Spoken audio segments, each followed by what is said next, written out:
Hello, Blenders, and welcome to episode number 276 of ReelBlend, a podcast that tried really hard to like Ahsoka.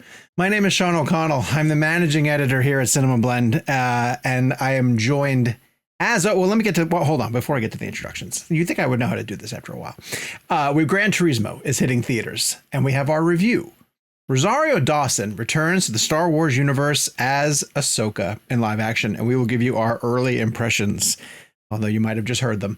And filmmaker Peter Berg, who we really like, is going to join our show to discuss his new Netflix series, Painkiller. And now, the boys, joined every single week on the ReelBlend podcast by Kevin McCarthy of Fox 5 in Washington, D.C. Hello, Kev. How are you, sir? Sean, Jacob, and Jeffrey, who's producing our show today, because Gabe is currently in Toronto as we're recording this. Hello, Jeff. And now, as he's drinking just whatever he has in there, Jake Hamilton of Fox 32 in Chicago. My man, how we doing? I'm good. How are your Astros doing this season? Keep going. Are they not good? I thought they were still good. Yeah, well, they're having fun, and isn't that what matters? No, the problem is that honestly, it's just such a strong division. Yeah. Well, there's your sports talk for today. The reason why I brought that up is because Jake was drinking out of a Houston Astros mug, which you would know if you were watching the show on YouTube. If you would like to join in the visual aspect, right? Exactly. If you would like to join the visual aspect of the show, head over to youtube.com/ReelBlend Podcast. If you don't want to join the visual aspect of the show, we're available all the different places you get your audio needs met. And if you'd like to sign up for ReelBlend Premium, you can get an ad-free version of the show and a newsletter, of which I'm going to be writing one this week. So you guys will get one on Friday. Jeez, Jake, I don't know. The Astros? Maybe. I have to think about it as you get a little bit closer. Yeah, you should. I'm going to write all about how they're struggling in their division. How are you boys doing? You guys doing okay?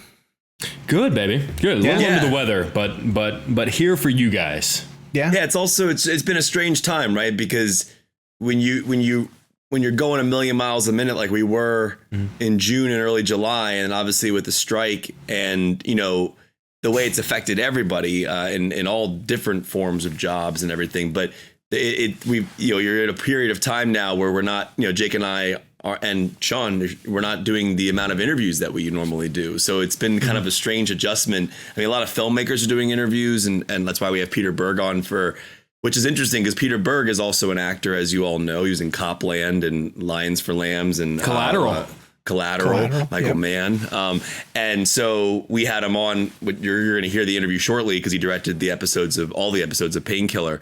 But even in this interview, we can't talk about work that he did as an actor. Like I wanted to talk to him about like being directed by James Mangold or being directed by, these incredible filmmakers that he's had the chance to work with. What Wes Craven thing that he did? Oh, he was in a Wes Craven movie. I'm blanking on the name of it, but the ultimate question was because it's our show, we would have walked him through his classic film that he had done with the directors and talked to him about how they influenced his career. But you can't even talk to him about those because they're acting credits. I'm sort of curious, and Sean, this sort of will kind of go into a really cool experience that you had.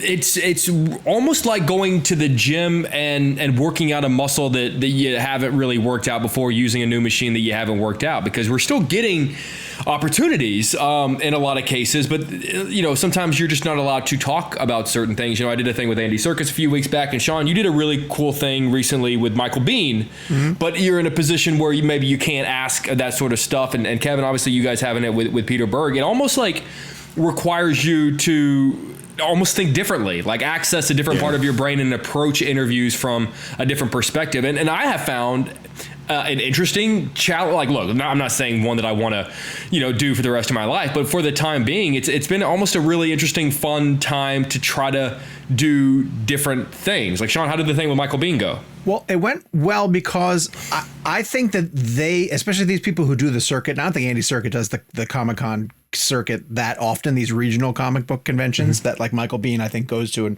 and makes a pretty good living doing autographs and photographs, and primarily talks aliens, Terminator, and Tombstone, right? Like those are his three things that he's ready to talk about, kind of thing.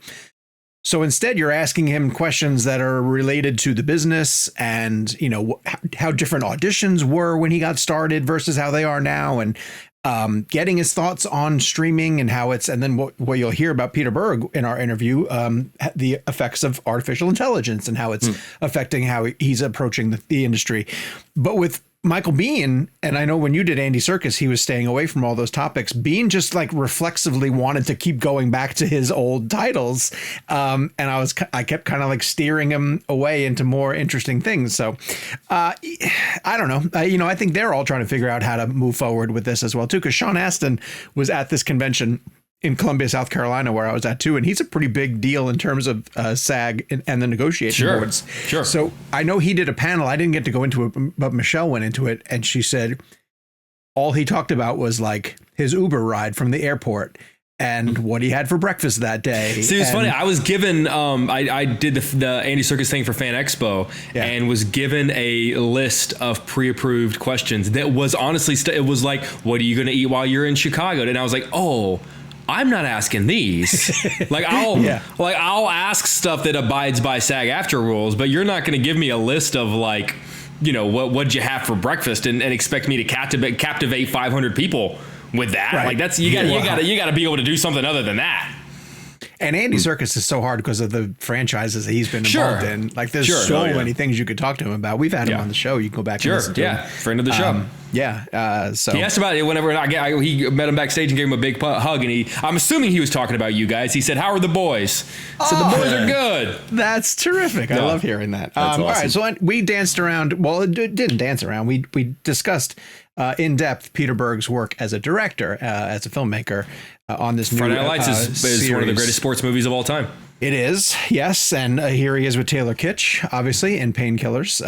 And the two of them have worked together on a couple of different things over the years. And he gets into, like I said, the challenges that AI presents and working with Netflix on Painkiller. And he opens up about trying OxyContin and cocaine, which I thought was a pretty open answer from him. And a number of really other interesting topics that you will get to in our ReelBlend interview with director Peter Berg on behalf of the Netflix series Painkiller. Peter, thank you so much for joining the show. We're the ReelBlend podcast. We're a filmmaker-driven show, and we want to be able to talk about Painkiller and all the work that you did on the series. And I want to start with this because I had an unusual reaction to your episodes. It might sound a little bit strange, but I wanted to see if you shared this at all. I wanted to try Oxy while I was watching it. And I don't know if that's a reaction that you were trying to get out of an audience, because even knowing the harm that it could inflict, there was this weird compulsion as I watched it of just like, what does it feel like? And I wanted to know if you felt that at all, if you agreed with that, or maybe you even have experience taking it. Right. So I've taken OxyContin one time in my life recreationally. Okay. And it was, it felt like I was being dropped into a warm bath of honey. It was an incredibly pleasant feeling. Right. And I've never done heroin, but I know people who have, and I've talked to them about it, and they've said it's very similar to doing heroin. Okay. It may be more powerful depending on the milligram dosage. And something that is undeniable is that OxyContin works in many ways. If you're looking to escape pain, as Richard Sackler says in our show, if you want to run from pain, run towards pleasure, OxyContin will get you there, and will get you there very quickly. Mm-hmm.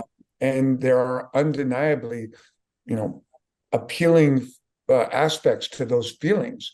However, and something that we tried to show in equal parts, yes, the drug has a certain lure to it, but the price you pay is brutal and heavy, and that high wears off. For anyone that's ever done cocaine, and I have tried that drug also, and as I said to my son when I was giving him my drug talk about kind of going through the list of kind of my opinion of all drugs, and the pros and cons, and if you're talking about certain hallucinogens like mushrooms or supervised MDMA or 5-MeO DMT, I think there's merit to that.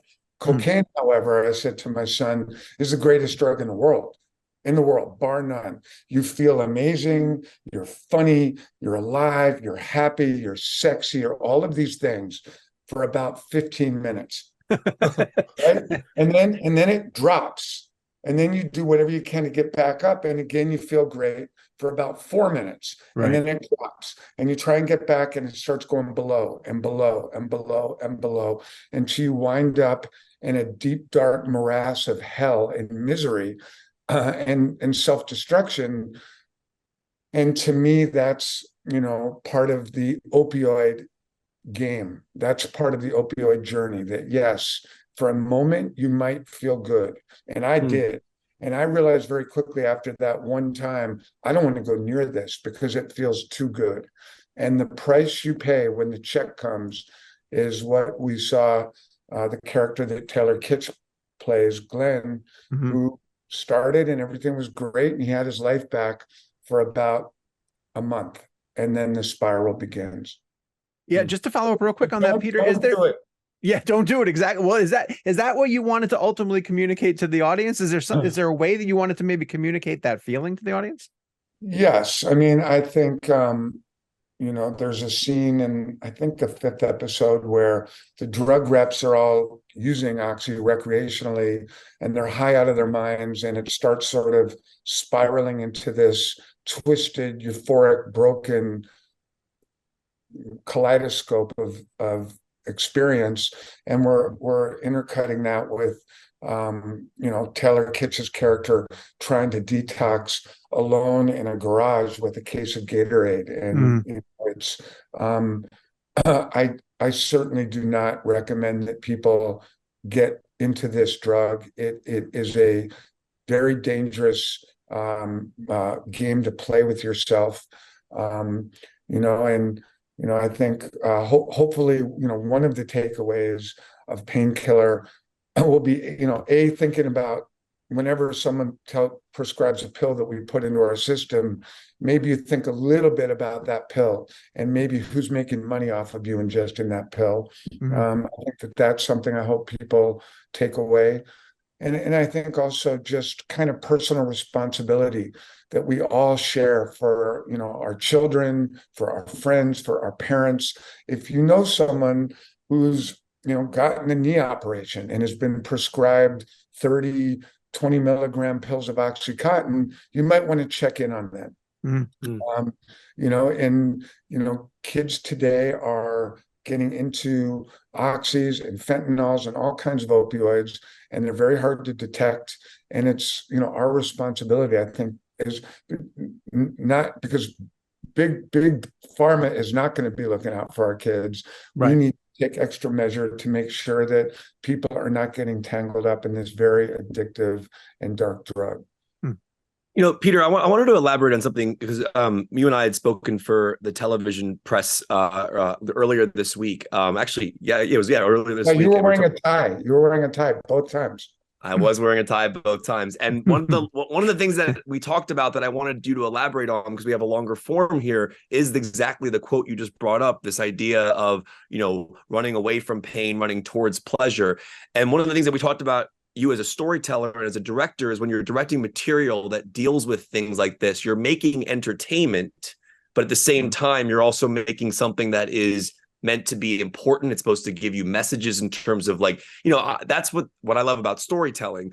And so I wondered if you could just elaborate on that as you work on a project. And what's really fascinating about this show is you directed all the episodes. A lot of shows, different directors come in. But how do you fine tune when you're pushing too much in that pain direction and then bringing the audience back to the pleasure of the story, right, and then pushing? I mean, that push-pull's got to be fascinating to me. Right. I mean, there definitely is, a tonal intention with the way I and my editors and my composer and everybody involved in the show approached the Painkiller. And as I did more and more research on the Sackler family and the way in which Purdue was able to make so much money, tens of billions of dollars, right? Huge numbers.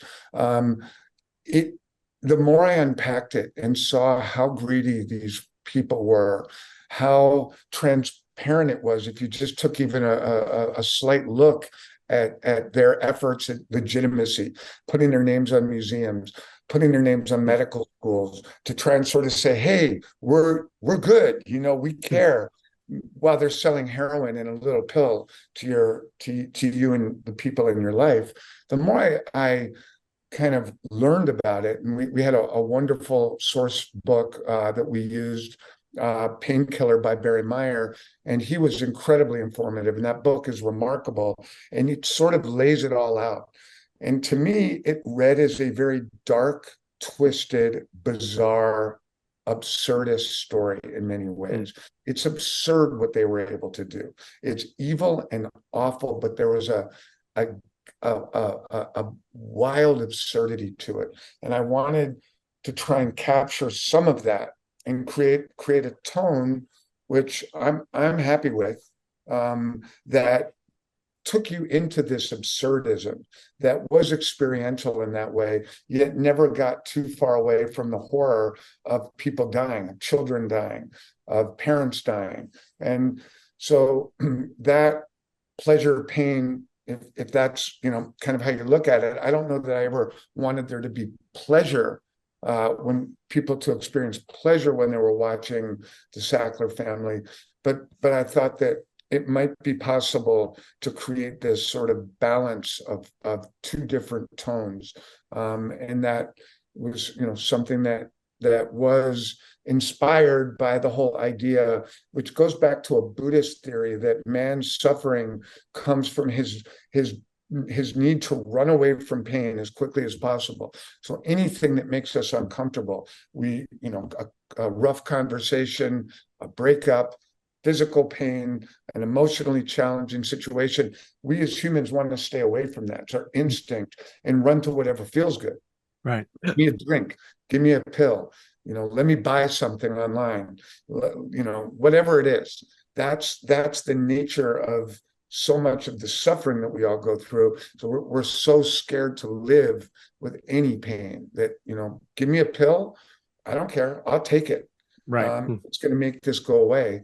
And that, both that was, in my mind, the genius of the Sacklers, that they realized if they could insert themselves in that run from pain, run towards pleasure cycle with their little pill, they were going to make a lot of money, which they did. Yeah. And that was part of kind of how I approached making the show tonally. Again, I wouldn't say pleasure. I didn't want the audience to experience pleasure.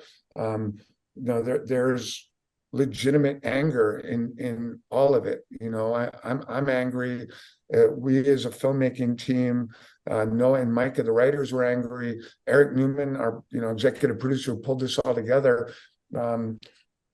We all know people I can't count them on two hands now that have died from opioids, including some of my real heroes like Chris Cornell or Tom Petty, or my number one musical hero was Prince. He died of opioids.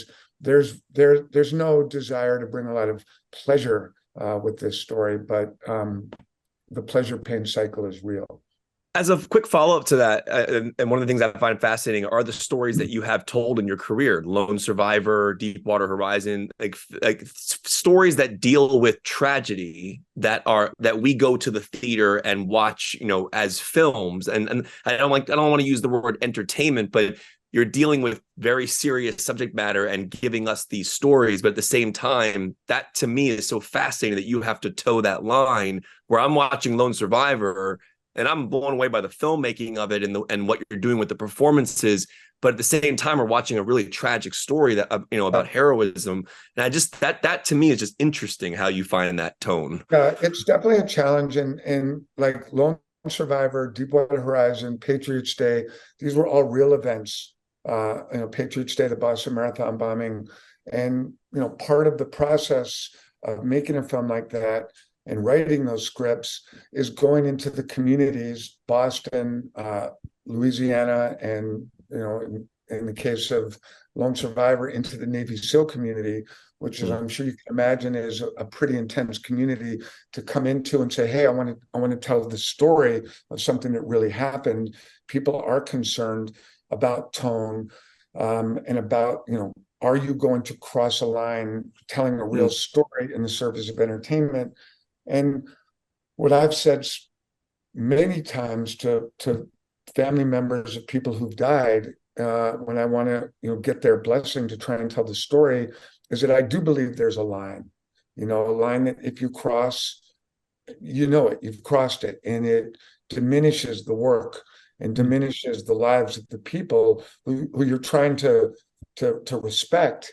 And I said to people, I can't tell you what that line is right now, but I do feel like instinctively and I surround myself with people who do have a sense of when you're crossing a line and to pull back. And it's something that I've tried to do in the telling of these real stories, because I have so much respect for the people that I'm making the films about. In the case of the Sacklers, that line is much blurrier, I think. Absolutely. I don't have a tremendous amount of respect for that, the way in which they made their money, and what they've done to so many people and to the pain caused. So I was less concerned there. The Sacklers are very good with lawyers, and the Sacklers have a long history of suing anyone that tries to tell stories about them. So we did have to check with lawyers to make sure that we were, felt like we were safe from that kind of a counterattack. But wow. Other than that, I wasn't concerned with that line. Peter, to that end, there's a character that I think has to thread a very specific needle between the evilness of the Sacklers and maybe a character that Taylor plays that's victimized by it, and that's the Shannon character played by Wes Duchovny, because we invest so heavily in her journey. And can she be redeemed? Like, how far is she going to fall when she sees all these different instances where she sees the harm that's being done by her work, essentially? And I wasn't familiar with Wes Duchovny at all as a performer, and I thought she was incredible. Can you talk a bit about some of the conversations you had with her to make sure that she was finding that line that you were looking for? Right. Well, I mean, I think the interesting thing about Shannon, that's the character that Wes plays, and something that we talked a lot about is, the idea that someone is put in a real moment of moral decision, right? Mm-hmm. Like how often in our lives are we really posed with an acute moral dilemma that confronts and challenges everything that we are, how we were raised, what beliefs we had, what kind of parents, what kind of teachers, what kind of friends. And you like to think that when you are forced with a real decision, like her character is, a young girl out of college, doesn't know what she wants to do, doesn't come from a lot of money, thrown into this world of drug repping, making hundreds of thousands of dollars by selling as many milligrams of Oxycontin as she can, buying in until that moment comes. And that realization that, wait a minute, wow, okay, I like the money. Everybody likes money. I like the power and the freedom and the thrill of this lifestyle. Wait a minute, do I? Am I that person? And, the idea of creating a character who, in a believable and authentic way, comes to a juncture like that, where she has to make a decision about right and wrong, if you believe. And it's kind of hard today because we're to find something is right or wrong, because everything gets so many, but she defines that. In that moment, she's able to dig down and make a moral decision, which I believe in the decision that she makes. And that was sort of the key moment in that character's arc, was that moment. So everything we talked about was, building a character that you believe gets to that moment and is able to make the right decision. It was terrific.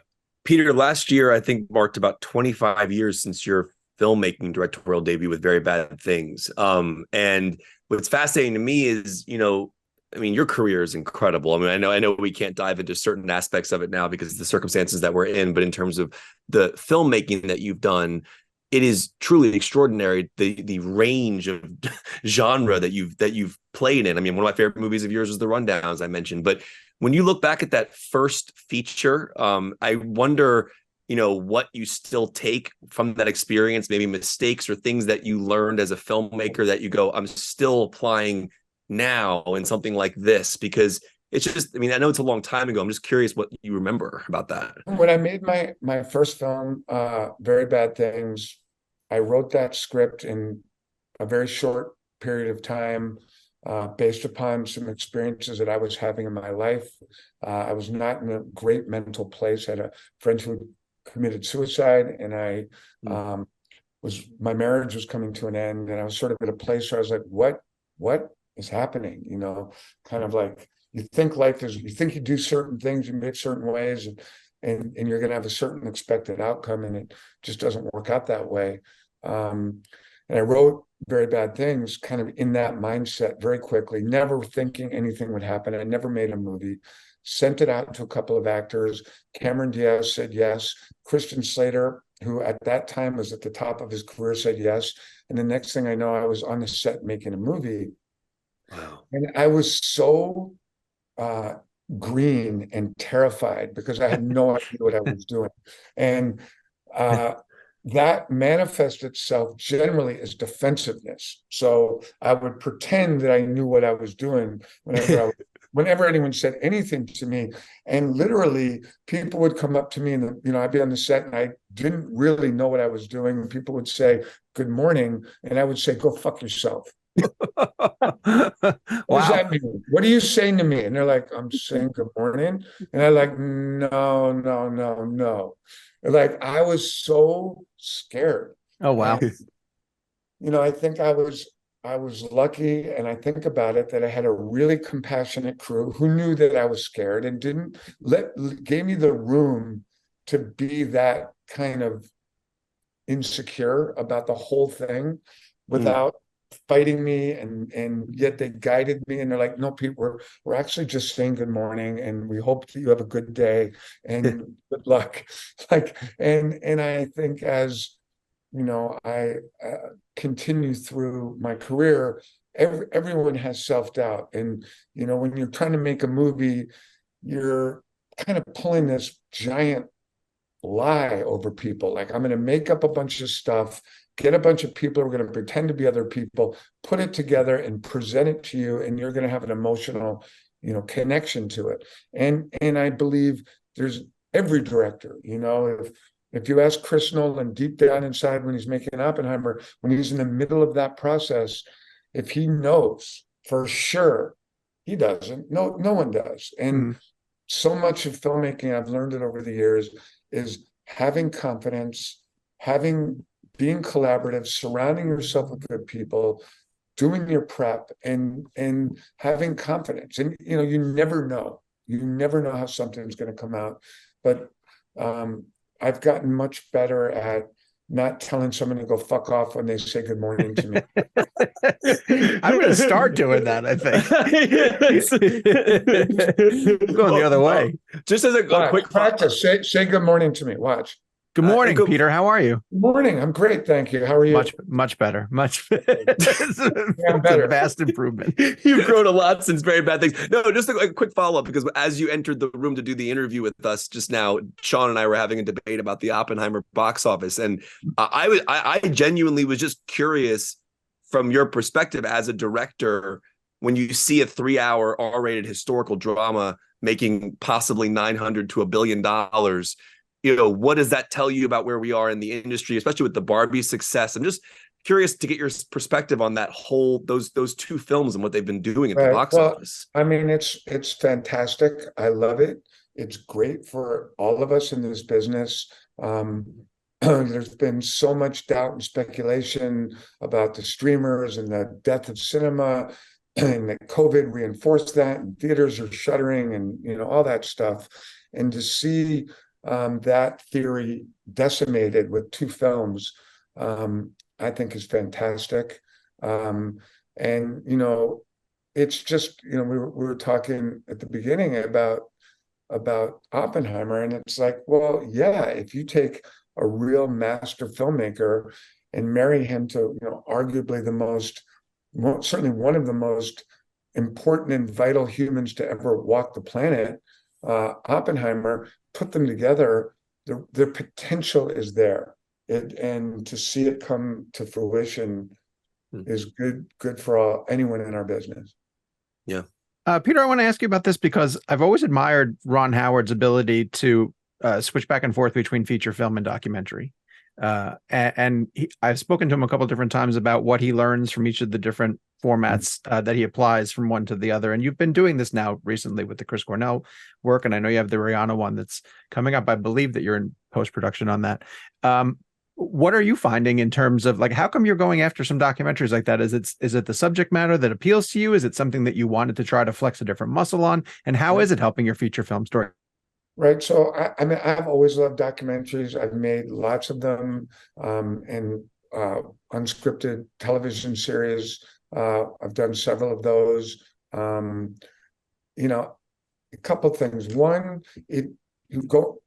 filming real stuff is always helpful for a director, because it further deepens your experience with the human condition, obviously on a real level. And I think that makes you better storyteller when you're moving into the scripted domain. But the other thing that I've found is, I made television shows, I made movies, I made documentaries, I shoot a lot of commercials, done a lot of Super Bowl commercials. And for me, Doritos. right. But yeah, for me, it's kind of like one big experience. Filmmaking is one big experience, and going into edit rooms, whether you're putting together a scene from Painkiller or cutting a scene from a Rihanna doc, it's editing and it's storytelling, and it's all the same. And making a 30-second Dorito commercial is very challenging to make something that people don't just get angry at, which most commercials. So for me, it's all just kind of one big creative experience. Documentaries, film, television, commercials, anything. Even a good social media post every once in a while is a creative challenge.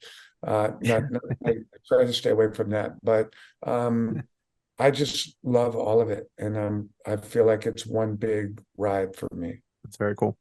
Peter, you said something to me the other day that has stuck with me since our interview, and I've been thinking a lot about it, about the dangers of AI. But then you took it out of the Hollywood perspective and you put it into everybody else's perspective, the lawyers, the architects, the different people in life, where not just directors and actors and filmmakers who might have AI take over their jobs, but the small town lawyer or the architect who wants to design a building that AI can then design.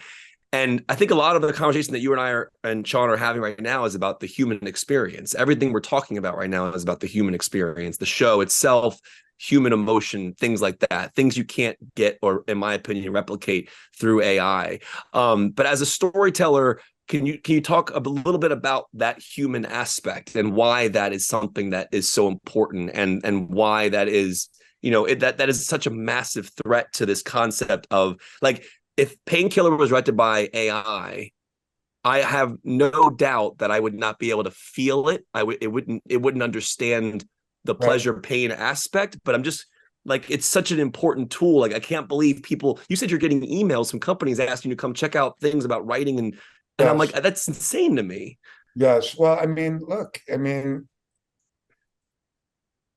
yes, it is insane, and it's scary, and yet it's real, and it is, and the genie's out of the bottle, right? And I think my peers and I talk about, wow, we're lucky.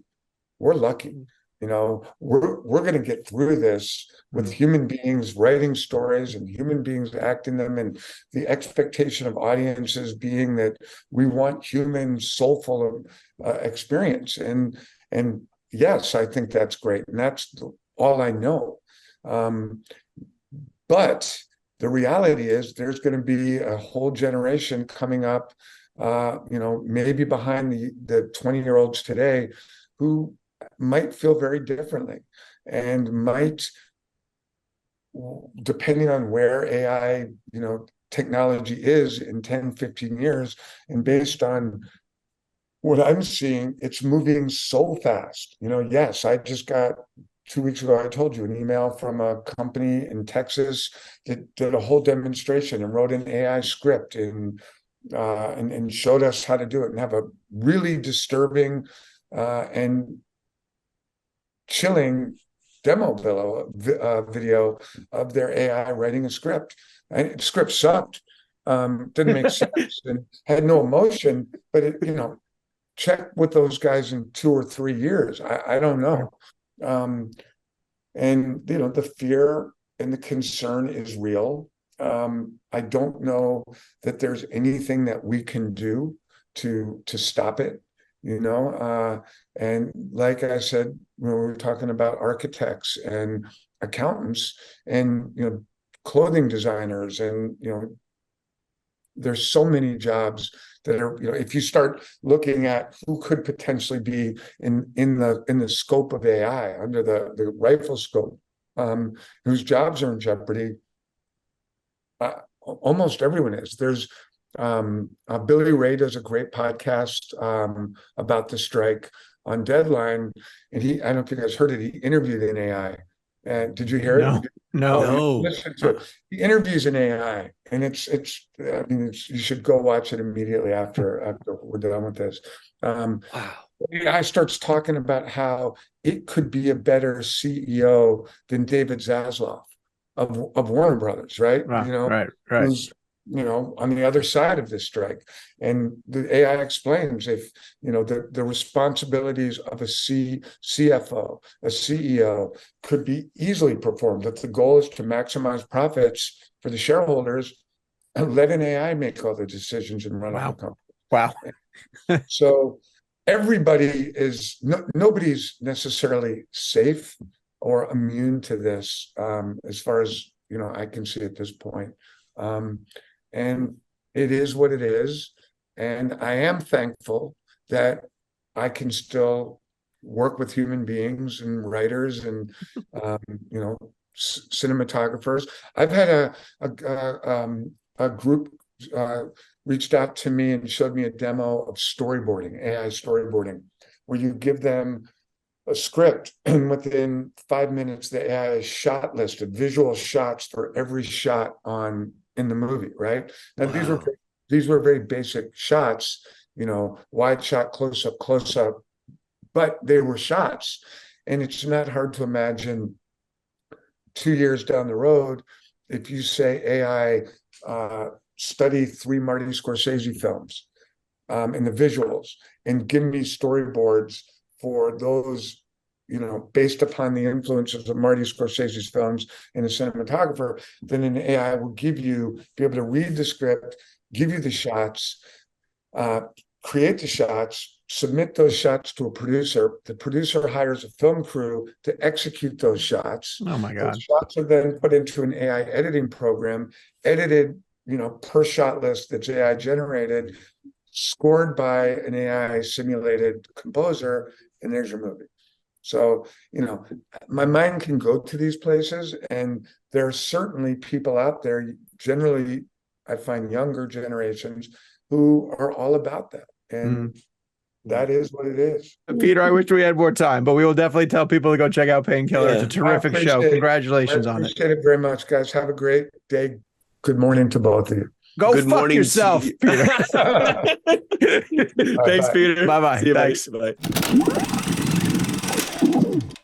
We want to thank Peter Berg and his representatives for getting him on the show, because Painkiller is, I think, still trending #1 on Netflix. Mm-hmm. And Jake, you were saying people in your newsroom have been talking to you about it. I think it's really good. And it may seem strange that I asked that question about taking Oxycontin, but what I meant from that was that while I'm watching this show, this limited series, for some reason I just wanted to try it. Like it talks so much about the effects of Oxy, and how it makes you feel and gets really into the heads of people who become addicted to it.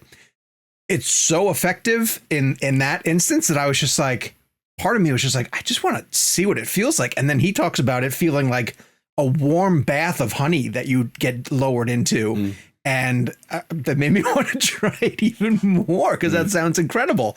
But yeah, him opening up about, and obviously it's very, very clear in the series, the effects that it has on individuals who take it negatively. Oh, horribly. Yes, without a question. And their families as a result of this addiction that can hook you. And then it takes the other side of the, not that it makes them look good in any way, shape, or form, but the companies that are capitalizing on this need for humans to run away from pain and to run towards pleasure. And they just become the enablers who live in this gray area of, hey, if we can continue to feed the people who are seeking to run away from pain, we're going to make a heck of a lot of money. And they obviously do. So that was one of the things that I was fascinated, just because, like we talked about, Sean mentions the pleasure and pain aspect. There's this line essentially like the idea of running from pain, running towards pleasure. But Peter Berg is responsible for telling a lot of stories that deal with very serious and traumatic circumstances. I mean, like things that have, like, with Lone Survivor, Deepwater Horizon, Patriots Day is a disturbing film. Right. And these are films that and the question essentially what I was trying to ask him was, you're basically making a film that is an entertaining piece of work that people are going out to pay to see, to be entertained in the theater. But at the same time, you're making a piece that is supposed to deliver a very serious message. And I think that's probably one of the hardest things you have to do as a storyteller, is be able to balance that. I mean, in terms of Lone Survivor is a great film, but it's also very serious and hard to watch, but it's also made for you to go to a theater and experience the story. And to me, that's what's fascinating about Painkiller and a lot of these things that Peter takes on, is him. You have to really have a good balance as a storyteller to be able to know when to push and pull in those directions, considering you're dealing with people's lives, people who really lived, people who are affected by these exact stories and situations. And like, you run the risk of people saying, well, are you exploiting certain things? Does it come across as exploitive if you're, telling stories about that? But then at the same time, on the other flip side of that coin, as Peter talks about, or as Peter kind of, I'm paraphrasing him, you're getting the story out there to a larger audience and bringing awareness to it. So it's kind of a weird thing as a filmmaker to be able to play with that balance. And I know that I would have a hard time with that. I'd feel guilty, like going back and forth with playing with these things. But, he obviously knows exactly what he's doing with his storytelling. Well, and there's a character who's played by David Duchovny and Tia Leone's daughter. I'm looking up her name because it's blanking. Her name is West Duchovny. And she plays a character who comes from a rural, poor background, and she gets offered an opportunity in Oxy sales. Yeah. And she's being told over and over again, like, you just have to make sales to the different doctors. You have to convince the doctors to move this product as much as possible. And she's really, because you have Taylor Kitsch, who's suffering through the addiction. You have Matthew Broderick on the side of the corporations who are making the pills. She's the character who's really in the middle, who understands what she's doing is wrong, but is also making a lot of money off of doing it, and able to buy a new sports car, and able to party with, all these other sales representatives. And, the sales reps will make, they'll sort of justify it in a way of like, these people would get addicted to heroin if it wasn't, Oxy. Like you're not helping these people. They're going to find whatever they're going to be addicted to anyway. So she sort of rationalizes it in her brain. She does a tremendous job with a really complicated character, because a lot of the things that she's feeling, you feel it throughout the course of the story as well too. And you kind of ask yourself, well, what would I do?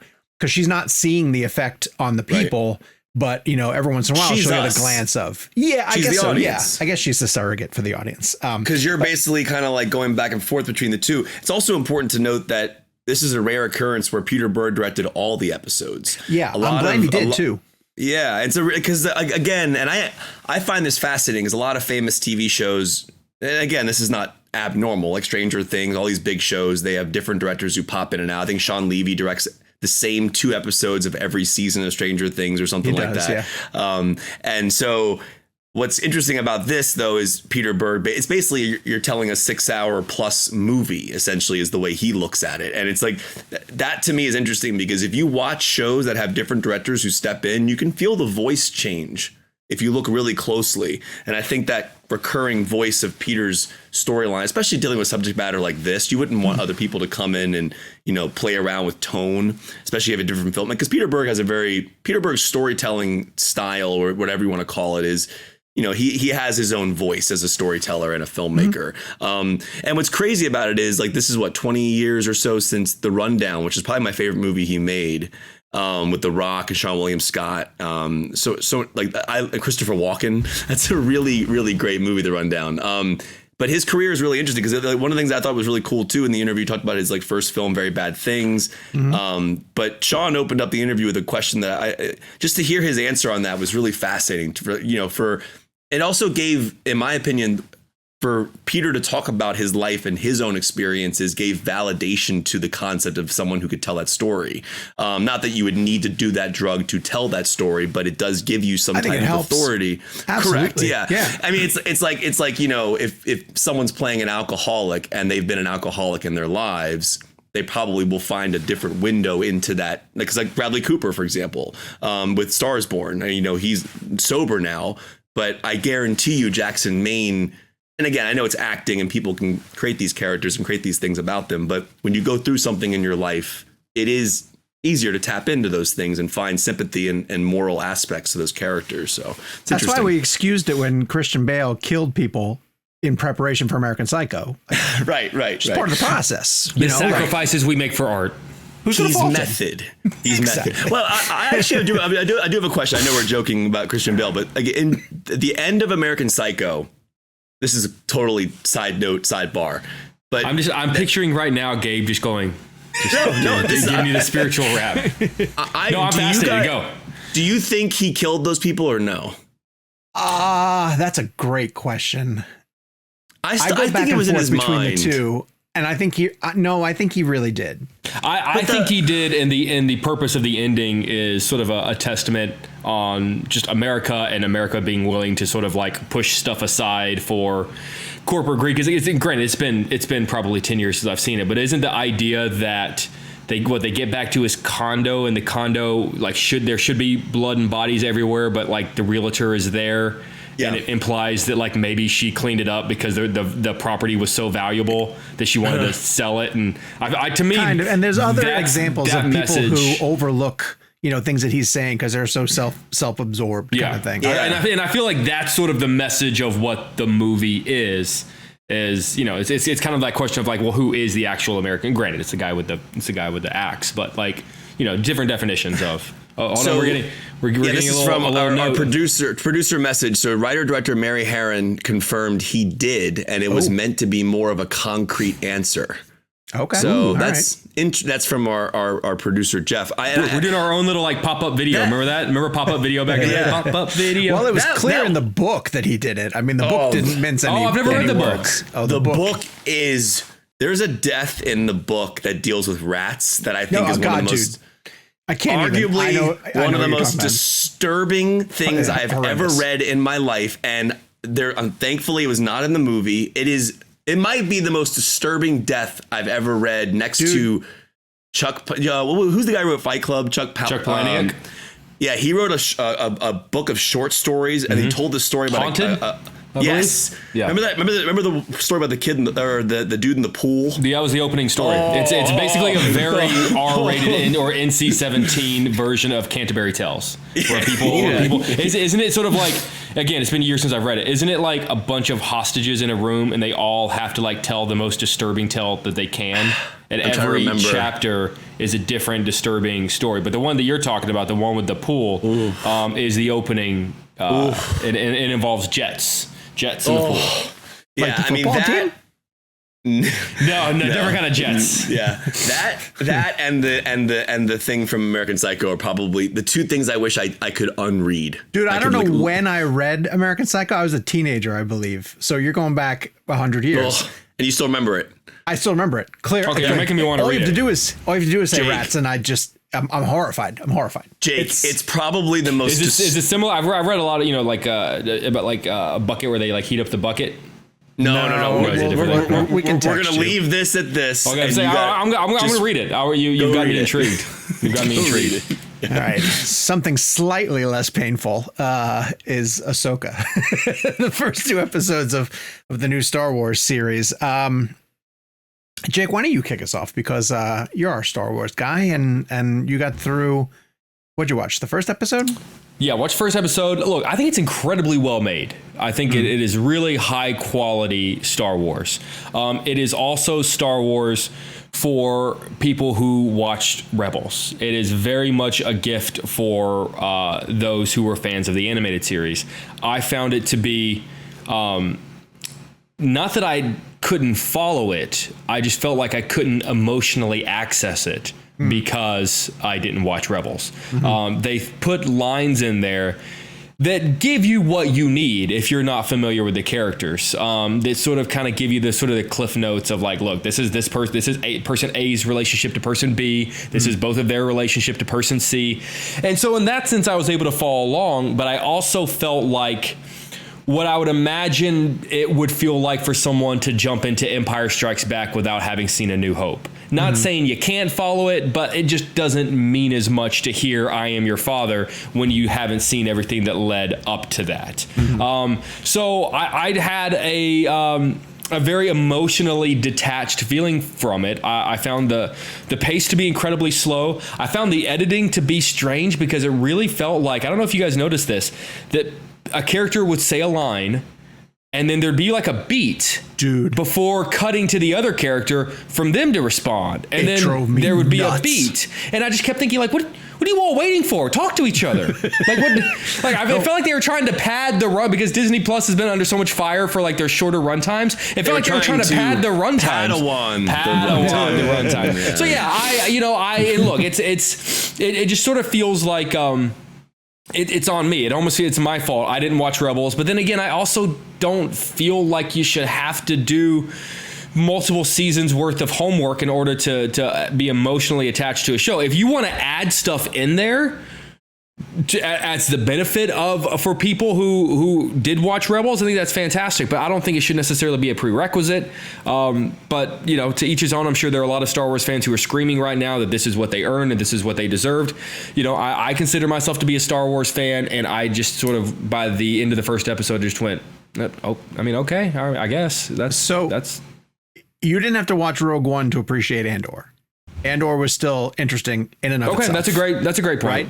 Right? It's better storytelling. But it's a different order, though. Andor is leading up to Rogue One, and Ahsoka is coming off of the events of Rebels. But now we have seen Ahsoka in live action throughout Mandalorian, right? And she does not do I'm so with you on these dramatic pauses. They took me completely. I kept thinking, am I missing something? Like, is there supposed to be a reason that everyone's taking a deep breath after each? My point being that I've seen Rosario Dawson play the character. That is not how she plays the character. She does not do these long dramatic pauses that makes her seem like she's playing it uber serious. So I believe it has to be like a direction of Dave Filoni, who again knows these characters, and I don't understand why he's doing it because it's really obvious and really took me out of the storytelling. I had a really hard time getting into it. I dozed off through both episodes. I tried to watch them at completely different times, and I dozed off each time. So I don't understand. Kev, how far did you get into it? So I saw the first episode again. So there's two aspects to this. One, for my job, I was going to watch it, regardless for the show and then for my morning show. But I personally had no desire in myself to watch it outside of my obligation for work. which I think just very telling about the fatigue that we're feeling in terms of Star Wars and Marvel and comic books and in general, just like that. These genres Hollywood has just kind of run these things into the ground in a way that, like, that's why like Barbie and Oppenheimer were so spectacular, because they were just fresh and new, even though they're, IP and whatever, and based on a book, sure, but like it was new material. And I think my problem with this was, in the first 5 minutes I had to pause it and Wikipedia where I was in the timeline. And again, I try to stay up with as much as I can in terms of where we are in terms of these timelines. But even I was on the air today and my anchor was confused that this takes place after Return of the Jedi, in between Return of the Jedi and Force Awakens. Right. So like it is fascinating to me that I don't know. I could not tell you where this was in the scope of Star Wars had I not looked it up in the, and again, I know it's a spinoff Mandalorian, following Rebels or whatever. I'm so lost in it that it's not that I didn't want to do the work to care. I just found it to be really honed in on making sure that if you watch this, you probably should know everything leading up to it. And I don't feel that that's like Andor, I was able to watch, like you said, without that, because it leads right into Rogue One. Yeah. But in this case, it felt, don't you think, I'm sorry to interrupt, don't you think it felt less like Ahsoka season 1 and more like whatever the last season of Rebels is plus it's like one? Rebels season 5. Yeah. It's essentially Rebels season 5. Picking up. And Rosario is great. I mean, I love her in the role, but everything she did in Mandalorian, in my opinion, is better than anything I've seen so far in Ahsoka. Like her episodes and the one particular episode in Mandalorian in the forest is one of my favorite Star Wars episodes, or favorite Star Wars moments. That episode was incredible. So I think when you have that bar set for that character and what that character can do within a world that maybe is written better and or the story is being told better, or it's a little more clear as to what's going on, it works. So this is clearly it just didn't work for me. I appreciated the production value. It looked great. I think the score is really good. I mean, I just didn't find it memorable. And I will continue watching it just from a review perspective, but I have no desire to press play on episode 2 outside of my obligation from a work perspective. And makes me feel sad to say that, because it's a Star Wars show. It's available in our homes right now, and it seems so accessible, and it should be, you want it to be great. And none of us ever go into these things going, man, I hope this is awful. We want it to be good, Dude, what was it? 24 months ago, I was waking up at 3:45 in the morning to watch the newest episode of Mandalorian before I went into work, because I was so excited and out of fear of having it ruined for me. And now there are episodes there was a point, eventually I ended up catching up and blowing through it, but there was a point where I was like 6 episodes behind on Boba Fett and didn't care. Like this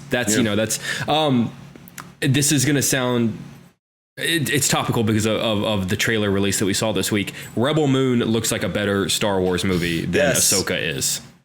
Zack Snyder's Rebel Moon, the film that Sean O'Connell got to go to the set for and released a pretty badass set visit exclusive. Wow, plenty more to come. Actually, plenty. That was just the tip of the iceberg. That picture of you on the set is very cool, and that's correct me if I'm wrong. I've never done one of those. It's where they take the picture of you and then they hold it for 18 months or whatever the case may be. I didn't get it till this morning. I got it this morning when my that's content gotta be kind of cool. That's got to be kind of cool. And you got a similar one in front of the Batmobile, right? I did, yeah. That's and awesome. Shot by Clay Enos, who's his professional photographer, who's on set for all of his films and shoots. I have a picture of Stan Lee, so suck it.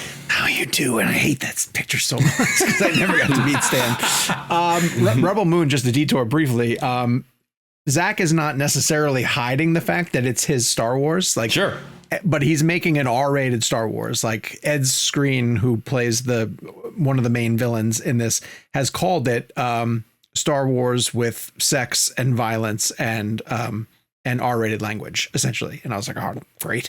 Sign me up. That sounds fantastic. But the world building that Zack Snyder's doing in this, you're going to go to visit 14 different planets, over the course of this part 1 story. And then it's a 2-part deal, and they created this entire new planet called Velth, and it's a farming community. It's supposed to be their Tatooine, I guess, but it even looks more interesting than that. He's throwing shade at Tatooine on the set visit too. He's like, why does every Star Wars story feel the need to return to Tatooine every single time he's like, that's why I wanted to go out and go into these completely different, like one is like a Japanese samurai influenced world. One is a Blade Runner-esque type, tech infused world. He's trying all different things. And I'm really, really excited to see that movie better get a theatrical release. It better. Oh God, it has to. It has to. I saw a tweet from someone that said, man, when someone's hand brushes over wheat, that shit's going to go down. Yeah, it's very true. And Sophia Boutella plays the main character, and she looks like she's a total badass in this. So, so we ended our Ahsoka conversation by talking about Rebel Moon. That sounds about right. That Rebel Moon trailer is fantastic, by the way. There's a lot going on in it. Yeah, there's a lot going on in it.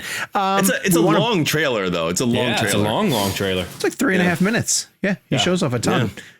Yeah. But yet I also get the sense that he didn't give everything away, right? Did you? I mean, I didn't. Sometimes I watch an entire trailer and I'm like, oh, I just saw the entire movie. Like, why do I have to, including like third act I think stuff? I was just so enamored with kind of the beauty and the visuals and the aesthetic of the entire thing that, it's really just a lot of really beautiful shots strung together with an Anthony Hopkins voiceover. Yes, which, Hopkins voices. I don't say not just. Just is such a terrible word, but in the sense that, to your point, yeah, you're right. It doesn't really give the whole thing away. Who does Hopkins play? He voices a robot named Jimmy. Nice. And they are combat robots. And Zack was kind of describing what the Jimmies do. And I was like, wait a second, are these comic relief? And Snyder was like, no. They are not. They are not. And then he looks at Debbie Snyder and he goes, do we have comic relief? and she kind of laughed and he goes, I think there's some funny stuff in it. There's stuff that I think is really funny in it. But quite often Zack's How are humor is a little you bit. pacing out your coverage on Cinema Blend? Probably like one a day until I run out of interesting. Like tomorrow, I'm going to have a whole backstory. One a day till release day? No. Oh, okay. One a day until I run out of interesting things to write about. Tomorrow, I'm going to get into details about those lightsaber swords that he created. Yeah, they're kind of lava infused. With these, like the core of the hilt has these lava rocks that create like a flame sort of thing. So, like I said, he's taking the concept of Star Wars and so he pitched this to Kathleen Kennedy years ago, apparently before the sale of Fox to Disney. And it was kind of like right around the time of the sale. And then once Disney sort of stepped in, they had their blueprint for what they wanted to do with Star Wars and this R-rated. Did they though? Well, for one movie at the very least. So I love Force Awakens. No, it's great. I think Force Awakens. Force Awakens is incredible. Force Awakens is a movie that I could turn on right now and watch it. Oh, so good. I love Rogue One. I also love Last Jedi. The ending of Rogue One is incredible. That's probably one of the best Vader scenes of all time. Yes, it is. And Gareth Edwards is the guy who passes the plans along. And he has a movie coming out called The Creator, which we'll be talking about. Please come on the show. Very soon. Please come on the show. We need guests. All right, listen, I want to plug the fact that this Sunday, because we've talked about Netflix with Zack Snyder and we talked about Disney Plus, but we're a film-driven, go-to-the-movie theaters type podcast. And this Sunday is National Cinema Day. Something that was started last year, and now it's moving into a weekend. It was during the week, I believe, last year, where you can get tickets for $4. And when we talked about it last year, one of the issues that was sort of plaguing National Cinema Day is that there weren't a ton of titles available. But now this year, you can go to the movies and see anything, like even in these larger premium format titles. You can go see Oppenheimer if you want to, if you can get a ticket for it, for $4. You can go see Barbie for $4. There's a new movie, Gran Turismo, which we're going to review in a second, that's coming, that you can actually get on Sunday, tickets for $4. And it's a chance for this group, NATO, the National Association of Theater Owners, to celebrate people who are returning back to the movie theaters. I think at the time they wanted to get this kind of off the ground to encourage people to come back. And then they had such an influx of people with Barbie and Oppenheimer and saw such great results from people who were saying, oh yeah, I'm going to keep coming back, because they saw a lot of the trailers that were playing before those movies and got intrigued by things like Dune or the Marvels or something like that.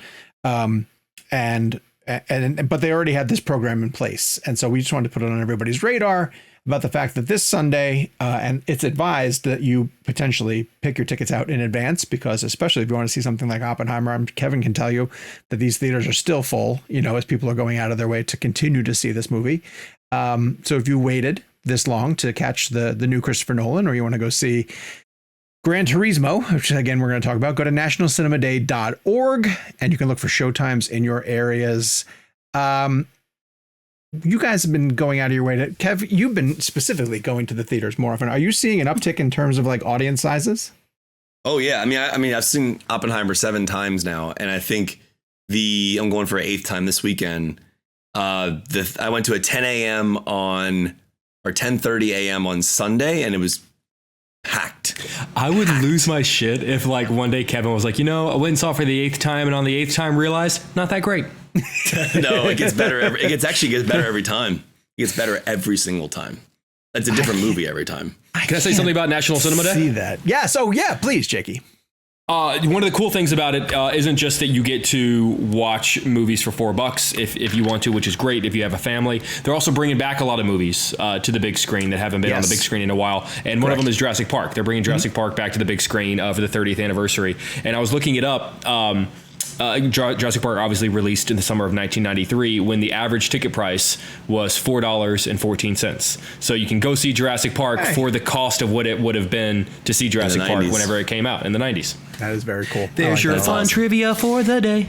All right. One of the other movies you can go see for $4 is Gran Turismo, and I highly recommend going to see this movie. Sony, I don't know why Sony kept pushing it back. I think they were trying to build anticipation for it with some of these fan screenings, because they knew they had a good movie on their hands and they were waiting for like positive word of mouth to sort of drive it forward. Not that this is like a high bar to pass, but this to me is one of the best, if not the best video game adaptations that I've seen go to movies. And it's based on a true story, which I think lends a lot of credence to it, about a racing team that wanted to find a player who has been so immersed in Gran Turismo, the game actually exists inside the movie. So it's not like they're taking an existing game and trying to like build it out into something. These are kids who play Gran Turismo and put them into an actual racing car to see if the skills that they are picking up over the course of playing the game can translate into an actual car. And this movie, I'm telling you, does nothing that you haven't seen before in any sort of, blueprint for a sports movie, where there's a surly coach, played by David Harbour, who doesn't think that the kid can do it. And there's obstacles along the way, and an arrogant, competitor who doesn't believe that the kid belongs there.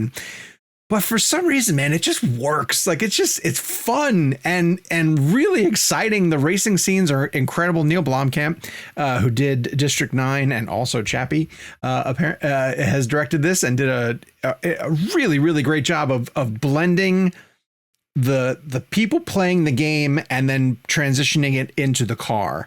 And I watch a lot of Formula One, F1 with PJ. He's a huge fan of it. And I thought he did a tremendous job of making you feel like you're in the car. Kind of like I feel I'm going to go out of my way and probably see this again in 4DX. I don't really do 4DX. It seems kind of annoying to me to have like, things blasting at you. And, I saw Mad Max. I saw Mad Max that way. Yeah. And I've never done the 4DX thing. Is it awesome? Dude, the Mad Max. So Mad Max was like, okay, you're in the theater and your seats are vibrating and moving with the like, imagine the scene when they're driving through like the sand and the desert, whatever. Well, that's the whole movie. They just drive one way and then they drive back. And they're pumping tire smell into the theater. And it's like, if there's like a water sequence or whatever, or a fire sequence, you get the wind of that hits your face. Oh, dude. Wait, is there one in DC? Yeah, there's one in there used to be one. I think there's still one in Gallery Place. There's one out in LA, but the Mad Max one was one of the best experiences I ever had. I recommend if you do see 4DX to do it if you've seen the movie already. Sure.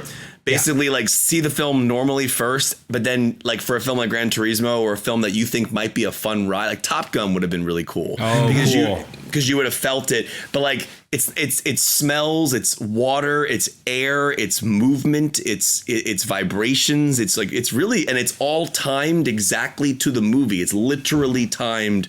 It's not just some random like puff of air. Like, it hits you with the exact momentum of the driving and of the action. And so, like, if like Tom Hardy is like going left to right on that big pole, I remember you felt some of the wind and the explosion. That's pretty cool. And so like they'll even put like smoke. I don't know if it was like smoke or like, you know, whatever it was. It looked like a haze of some sort to make it look like you were in that. It was cool, really cool. That's awesome. Jakey, back me up that this is a good movie. Oh, no, I was so deeply surprised by this movie. I didn't really know what to expect going into it. You just think to yourself, how good could a movie based on a racing video game possibly be? The saving grace being exactly what you talked about, the fact that it is based on a true story. It's got this really interesting kind of Willy Wonka vibe where they hold this contest for these kids. That's sort of what sells it. You know, one of the cool facts being that the real racer is the guy who does the stunts in the film, which is fantastic. Look, you're absolutely right. It's a very good version of a movie that you've seen 1,000 times before. Like the David Harbour character we have seen in 1,000 other movies, but David Harbour is just so good playing really good. That part. I loved this movie. I remember, kind of going in for the junket and then halfway through just sort of pausing and having that moment. And I love when this happens, and we've all experienced it, where you just sort of pause halfway through a movie and go, is it just me, or is this movie kind of awesome? Like, this movie is so much better than I thought it would have any right to be. I thought it was great. I really enjoyed it. I get the impression that one of the reasons that Sony probably kept pushing it back is they've got to get past the hurdle of just it's a video game movie and really emphasize to people the true story hook of it. In fact, which is, I think, like, even like the title, like all the title cards say like Gran Turismo based on a true story or something like that. Isn't that the actual movie title? I think Sony tried to change it after the fact. Yeah, I think they tried to add based on a true story after the fact. Yeah. I'm pretty sure, like, if you go to like if you go to Fandango, like I'm going there right now because I'm actually paying to see it tomorrow in Dolby at 5:00, and yeah, the literal title of the film on Fandango is Gran Turismo based on a true story. You know what's going to say on your ticket once they tear it? No, it's actually, I went and saw my 7th viewing of Oppenheimer was Oppenheimer in 70 millimeter, and I was so happy because I always print out my ticket even though I buy it digitally. And it had the full Oppenheimer name in 70 millimeter, and I was like, yes, beautiful. I wanted it. So yeah, I'm going for. So I figured this out. When I go for round 8, that will be officially 24 hours that I've spent watching Oppenheimer. What's your final number? What's the number you're going to stop at? I think I'm going to stop at 8. Stop at 8. Yeah. Well, I think because Dunkirk was 6. 24 hours is enough. I like it. Yeah. And also I have the screenplay. So if I ever get withdrawals from not seeing it, I'll just read the screenplay. Is there not an element of, what's coming, like what scene is coming next by this point? No, I do it because, and I won't dive too deep into this, but like the reason why Nolan's films hit me the way they do is because they feel like experiences. Like okay, when you listen to a song over and over and over again, well, you already know the song, but you've listened to it 150 times or whatever, or you ride a roller coaster, even though you've ridden it. You ride it 30, 40 times. Now I know this is 3 hours versus like a 3-minute song or 3-minute roller coaster ride. But if you can just imagine how you feel when you hear a song and the arc of a song and why you continue listening to it, why it makes you feel a certain way, that's how I feel about his movies. And there's no other filmmaker on the planet that makes me feel that way about a film experience. Like there's like I go into Oppenheimer and it's almost like I'm and again, it's a dark subject matter, of course. But it's the immersion of the time period and the ride that he takes me on. It's also the music. It's like a concert. When you see that, and you guys, I know you guys saw it in 70 millimeter IMAX, but just seeing it standard 70 millimeter, it's just like it's an astounding experience. Like it's unlike anything I've ever seen. And I do think it's one of the most important films of our time. ever. At this point where you've seen it enough times where, like, not saying that you don't have to be focused on the screen because that's why you're there, but like, are you more apt to maybe like look at audience members, see how they're reacting to certain things and do things that maybe you otherwise wouldn't have done in some of the earlier screenings? Yeah, one of the cool things is, and a lot of the sequences with Oppenheimer and the gray board, when he's in his hearings, every time Kitty is behind him, Emily Blunt's character, you're generally you're focused on what Oppenheimer is saying, but I'll find myself watching other characters now that I haven't like focused on specifically in the frame. But I'm also really fascinated in just like I'll watch scenes with a very specific agenda. Like I'm curious about his lens choices when he decides to go in on close-ups. Like the art form of a build-up. There's a scene with Casey Affleck in the film where he's kind of grilling Oppenheimer about the Chevalier incident, and that scene is just the orchestration of that scene in terms of how it starts on a wide and then gets tighter and tighter and tighter and tighter and tighter as the tension builds. It's just these little subtle things that aren't noticeable when you watch it the first, second, third time. It hits me different every time, every single time. Who's an uncelebrated MVP? Oh, that's a good question. Isidore Robbie. He's from 10 Things I Hate About You. Why am I blanking on his name right now? Oh, I know who you're talking about. Yeah, I love that guy. Hold on. Okay. I'm going to throw some love to Jason Patrick, who stood out to me on my second viewing. I thought he did a tremendous job. Also, obviously we talked about Jason Patrick? Jason Clark. Who plays Isidore? Jason Clark. But who plays David Isidore? Krumholtz? Oh, David Krumholtz. There it is. Okay. So there's a scene. I read this the other day. This is actually really cool.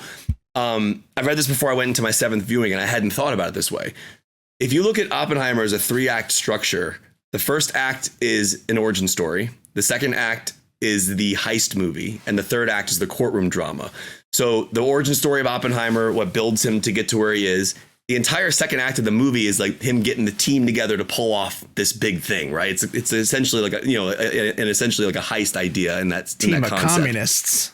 Well, I'm kidding.